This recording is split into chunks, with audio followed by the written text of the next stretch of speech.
Family Theater presents Colleen Townsend and Tom Tully.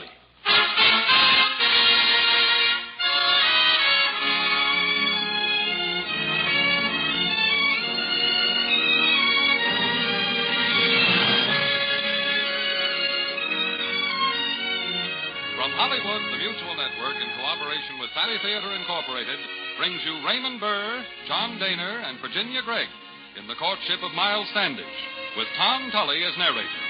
To introduce the drama, your hostess, Colleen Townsend.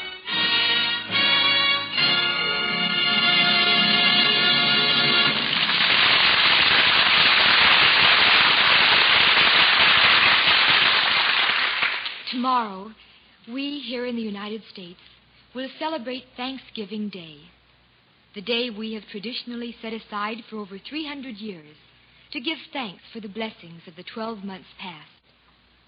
We all have much to be thankful for. We have friends and loved ones, and the great heritage of a nation where freedom and liberty are not mere words, but are living actualities. We on Family Theater are going to bring you the most famous of all stories concerning the men and the women who first brought that heritage of freedom to these shores. The men and the women who were the first to celebrate this day of Thanksgiving. Now Tom Tully will tell you the story of our Pilgrim Fathers, with Raymond Burr as the brave and rugged captain, John Daner as his young poet friend, and Virginia Gregg as the beautiful young maiden. We bring you Henry Wadsworth Longfellow's classic poem of Plymouth, The Courtship of Miles Standish.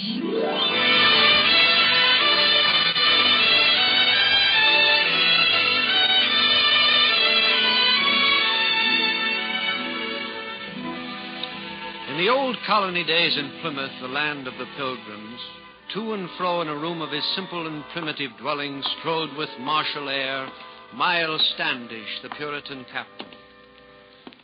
Buried in thought he seemed, with his hands behind him.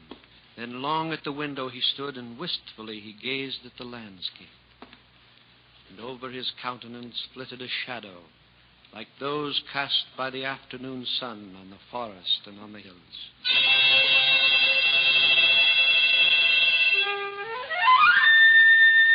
Yonder there, on the hill by the sea, Rose Standish lies buried.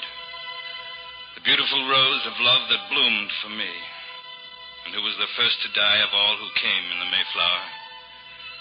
Now the field of wheat we have sown grows green above her, the better to hide the graves of our people from the Indian scouts, lest they count them and see how many of us have already perished.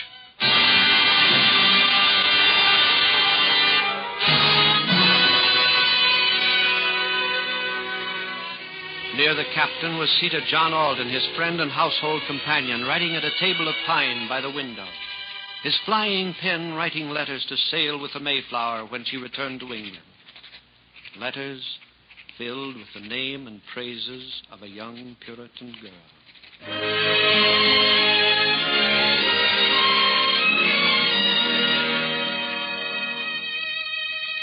Yes.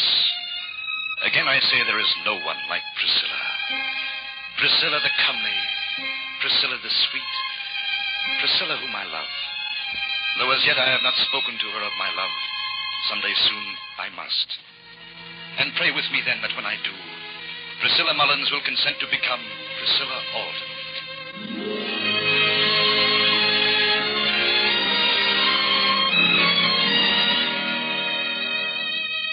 So they shared this room, these two great friends, Captain Miles Standish and John Alden. One sighing o'er a love of the past, the other dreaming of a tender love of the future. Then Miles Standish suddenly broke the silence. When you have finished your work, John, I have something important to tell you. Well, then speak, Miles, for whenever you have anything to say, I am always ready to listen. It is not good for a man to be alone, John. Since Rose Standish died, my life has been weary and drear. Yes, I am well aware of it, Miles. All the more so because I have been able to do nothing to help. I've been sick at heart, John, beyond the healing of friendship. Even such a friendship as that of yours. Perhaps that is why, in my lonely hours, I've often thought of the maiden Priscilla. Priscilla? She is alone in the world, too. Her mother, father, and brother died in the winter past, as Rose did. Yes, I know, Miles, I've watched her, John. Patient, courageous, strong. I've said to myself that if ever there were angels on earth, then I have seen and known two. Rose and the angel whose name is Priscilla. Miles, So I tell you now, John, for between friends such as we, no thought should ever be hidden. That the angel Priscilla now holds in my heart the place which the other left lonely and abandoned. In your heart, Miles? You mean... Have you told her of this? Oh, no. I've always thought myself valiant enough for the most part.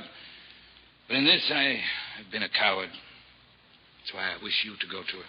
You wish Say that me? a blunt old captain, a man not of words, but of actions, offers his hand and his heart. The hand and heart of a soldier. Miles, I cannot say these things. No, not in words, I know.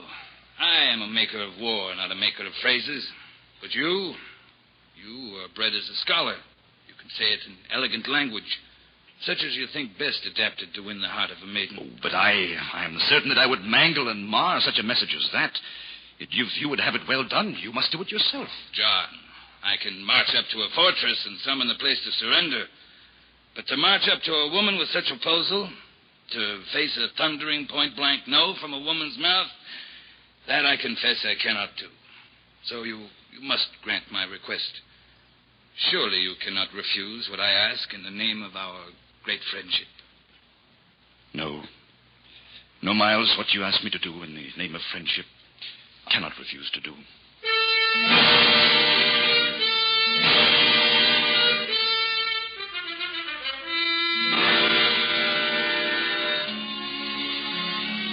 So John Alden went on his errand, out of the streets of the village and into the paths of the tranquil woods, where all around him was calm, while within him was commotion and conflict, love contending with friendship.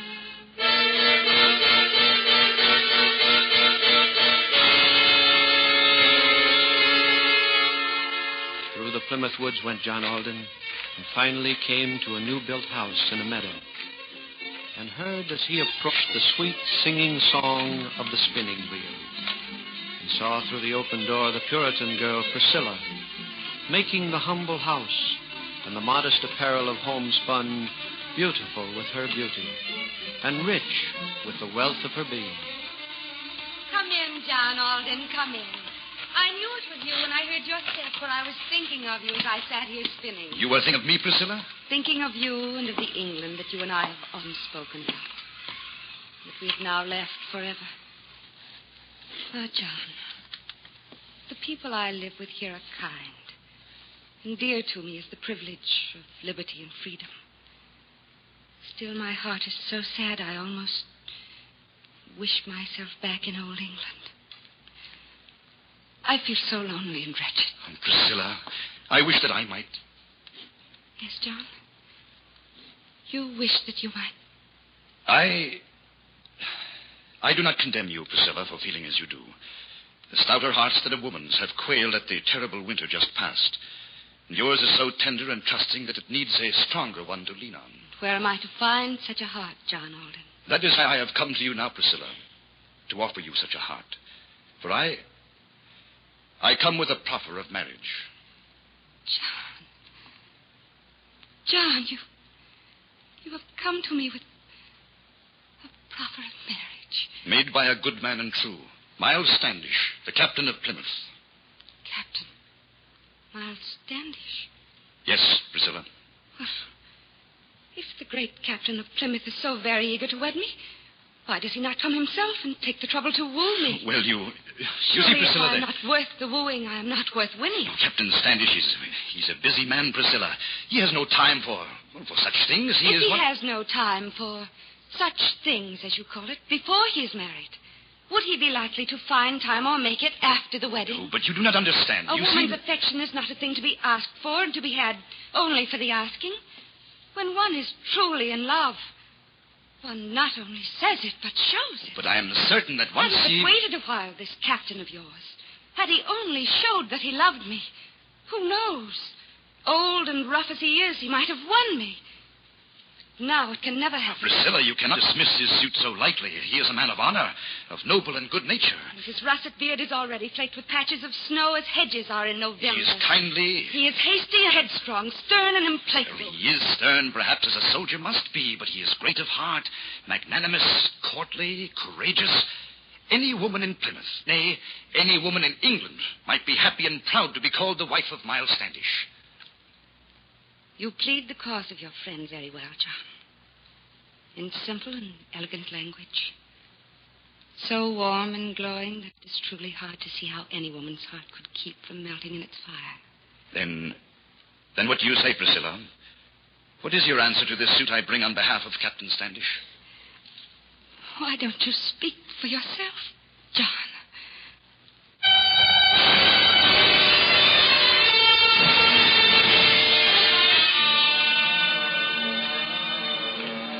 Perplexed and bewildered, John like an awakened conscience, the sea was moaning and tossing, and fierce within his soul was the struggle and tumult of passions contending.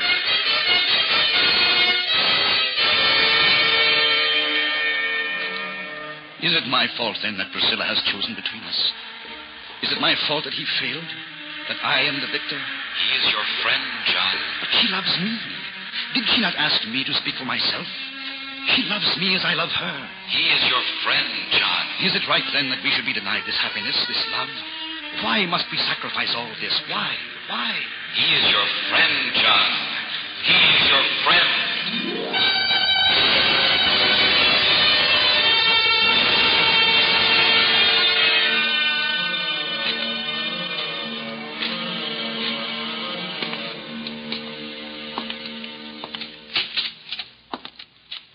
Well, John, you've been long on your errand.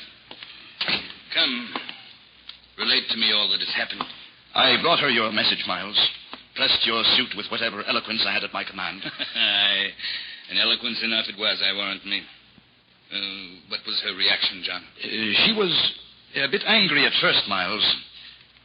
Angry? Yes, that you had not come in person to tell her of your love. Well, you explained why, John. As fully as I was able. Good, go on. I told her of your noble attributes as I know of them. I'm certain you did, certain. Gave you full warranty as your friend, as the man who knows you best in this colony. Good lad, John. Good lad. And concluded by saying that any woman in the colony, any woman in all England, in fact, would be proud and honored to be your wife. Well, in truth, a colossal exaggeration, John. But I'll forgive you your poetic license, considering the circumstances. Priscilla then gave you her answer? She did, Miles. And it was, of course... She said, "Why don't you speak for yourself, John?" So you've betrayed me, John. Me, Miles Standish, your friend. You've betrayed me. No, Miles, no, I have... One of my ancestors ran his sword through the heart of Wat Tyler. Now who shall prevent me from running mine through the heart of a traitor who played treason to friendship? No one, Miles, if so you believe me to be. You have lived under my roof, whom I have cherished and loved as a brother. You to whose keeping I have entrusted my honor, my thoughts, the sacred and... Listen to me, Miles. Listen. I swear to you, as your true and loyal friend, that I have no idea, no slightest reason to believe Speak that not to me of friendship. There is no friendship between us. Nothing remains save war and implacable hatred. Nothing remains but... Miles, the warning cannon atop the church. Aye, I hear it. Some danger threatens Plymouth, and in this wilderness of savages, that can mean only one thing. There is nothing in that for me to fear. For I've learned this day that no savage with skin of red presents a greater danger to me than a civilized friend whose soul is black.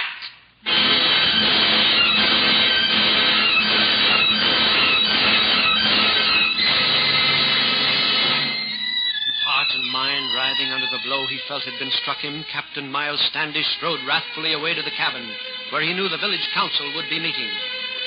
And as he entered, it was just in time to see an Indian, stern and defiant, naked to the waist and grim and ferocious in aspect, hurl onto the table before him the glittering skin of a rattlesnake. A rattlesnake skin filled like a quiver with deadly arrows.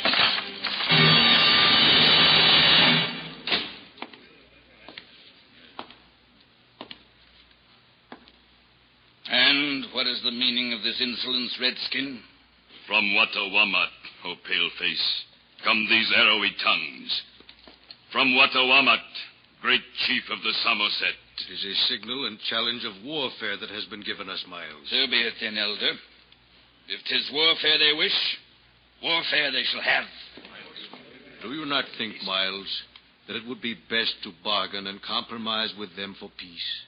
Do you not think that in the eyes of the Lord, it is more Christian behavior to convert their souls rather than destroy their bodies? Bargain and compromise with such as these, Elder? Nay, leave this matter to me. War is my trade, a terrible one though it may be. And in a righteous cause, even the smell of gunpowder can be sweet. What is your answer, paleface, to the great chief Watawamat? The same rattlesnake skin you brought to us, Indian. Filled to the very jaws with powder and shot. That is the answer you can take to Watawamat.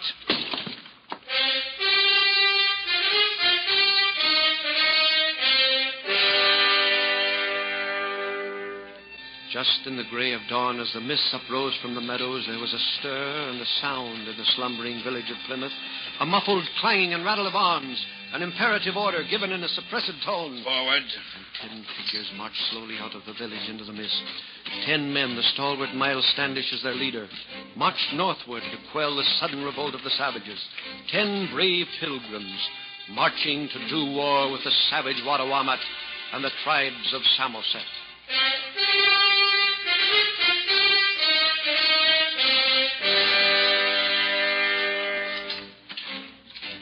As those marching figures, ghostly in the fog and mist, neared the edge of the forest, another figure standing there called out to them, called out to their leader.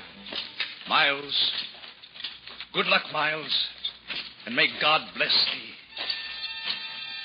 But there was no reply, no answer to the call thus given.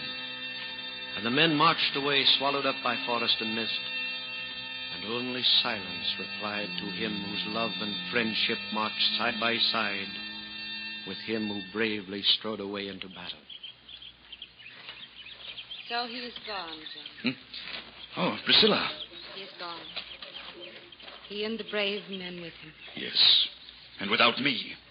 I begged to be allowed to accompany him. He would not listen, would not even reply. You told him of our words of yesterday. I told him. So he is hurt and offended, even as you are. I, Priscilla? Yes, John. But do not be angry. Am I to blame that when you were pleading so warmly the cause of another, my heart pleaded your own? That I spoke as I did by irresistible impulse? I was not angry with you, only with myself for seeing how badly I managed the matter I had in my keeping. No, you were upset with me for speaking so frankly and freely. But it is my nature to do so. And so I'm not ashamed to tell you now that I have liked to be with you, to see you, to speak with you, always. Priscilla? No. Priscilla? Let me finish, John. That was why I was hurt by your words, affronted to hear you urge me to marry your friend. For the truth is, your friendship means more to me than all the love Miles Standish could give were he twice the hero you think him. For the sake of friendship, can you forgive me then? Oh, forgive you, Priscilla. How can there ever be a question of forgiveness between the two of us when we feel toward each other as we... Yes, John. I know. As well as I know that because of him, we can be no more to each other. But as friends, I shall always be the first, the truest, the nearest and dearest that you shall ever know.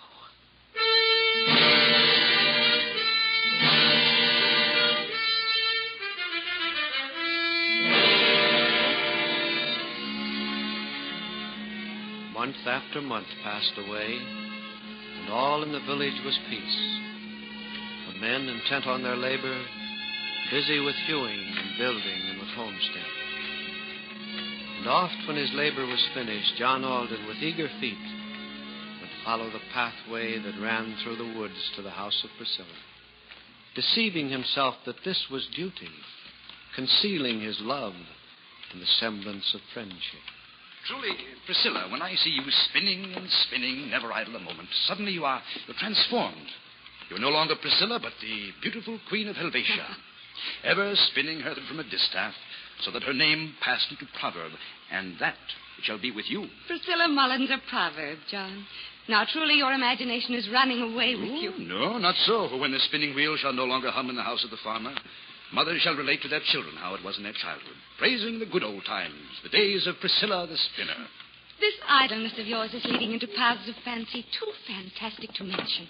I had better put you to work. Well, to work, Priscilla? Nay, that is not for a poet like me. I am a spinner of fancies, not of yarns. If I am to be a pattern for housewives, then you must show yourself worthy of being the model of husbands. So at some future time, fathers may talk to their sons of the good old times of John Alden. Here, hold this skein on your hands while I wind it for knitting. Come on. No, Priscilla. You would make a housewife out of me. This is no work for a man. John. Hi, Priscilla. The warning cannon atop the church. And danger threatens this village of Plymouth. And Miles Standish and the men of arms are gone. The good people will be gathering in the town square. Come, we had best join them and learn what disaster now hangs like a black cloud o'er this land.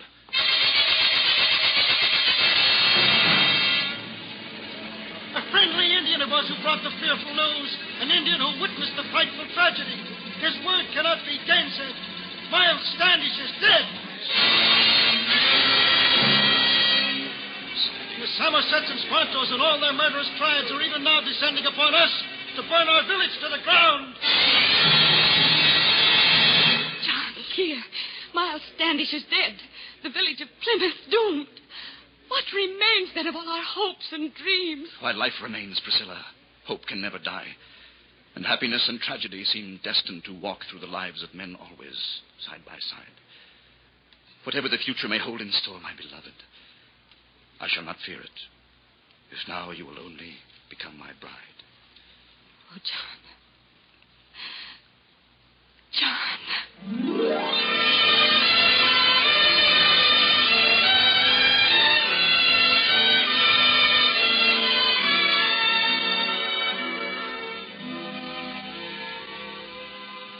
So while grim-faced men prepared flintlock and powder and shot, while tearless women fearfully clasped infants to their wildly beating breasts, there in the tiny church at Plymouth were Priscilla Mullins and John Alden made one.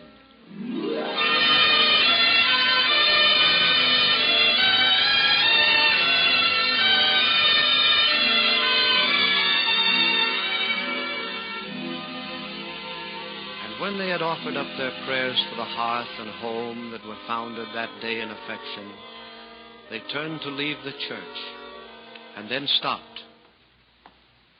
It was then that the silent figure of a man who had been standing in the rear watching the ceremony just concluded moved up to them and spoke.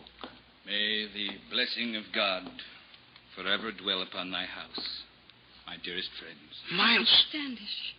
Miles! You're alive. Yes, John. Never more alive nor happy than I am at this moment. But the message the Indian brought, Captain. It is not often that a man is allowed the supreme joke of starting his own death rumor to achieve end. It served me well to ambush the Somersets and to end the threat of uprising against Plymouth. Now the danger is o'er, and I've returned home. Yes, Miles. Returned home after your noble sacrifices, toil of battle, only to find your friendship here betrayed.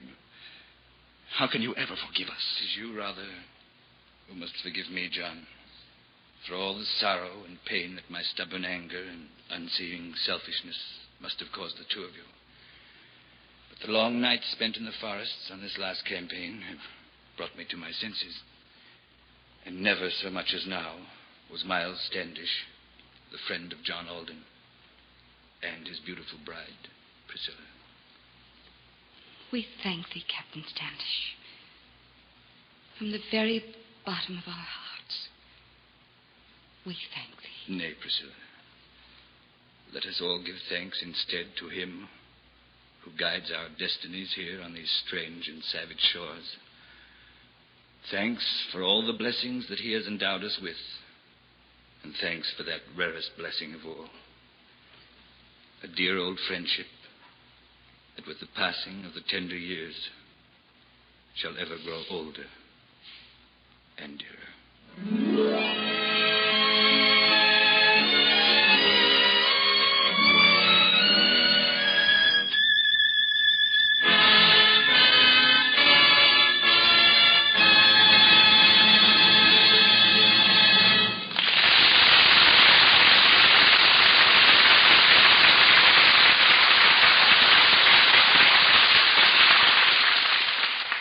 Dear Lord, on this Thanksgiving Day, accept our humbled thanks, we pray, for food and shelter and kind friends, for every blessing heaven sends, for faith to see in all things, Lord, thy gracious gifts and great reward, for hope to rise from earthly care and find fulfillment in our prayer, for mercy, courage, gladness, mirth, for all good things upon this earth. Dear Lord, we offer thanks and pray with joyful hearts Thanksgiving Day.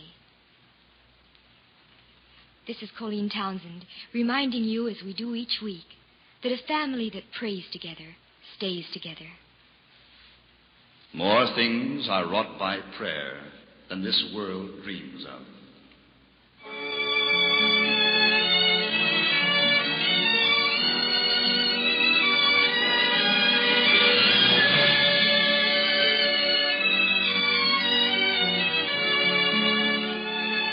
From Hollywood, Family Theater has presented Virginia Gregg, John Daner, and Raymond Burr in The Courtship of Miles Standish, with Tom Tully as narrator and Colleen Townsend as hostess. Others in our cast were Howard Culver and Clayton Post. This adaptation of Henry Wadsworth Longfellow's classic was written by Sidney Marshall, with music composed and conducted by Harry Zimmerman, and was directed for Family Theater by Jaime Del Valle. These Family Theater broadcasts are made possible by the thousands of you who felt the need for this type of program, by the Mutual Network which has responded to this need, and by the hundreds of stars of stage, screen, and radio who have so unselfishly given of their time and talent to appear on our Family Theater stage. This is Gene Baker inviting you to be with us next week when your Family Theater will bring you Rip Van Winkle starring Frank Fay. Join us, won't you?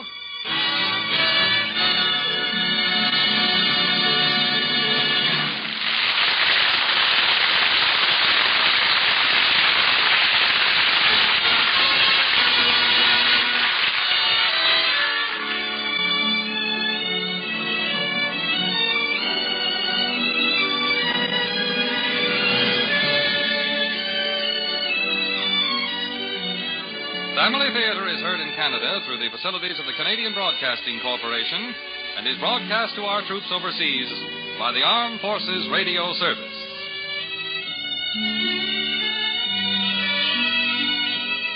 This is the world's largest network, the Mutual Broadcasting System.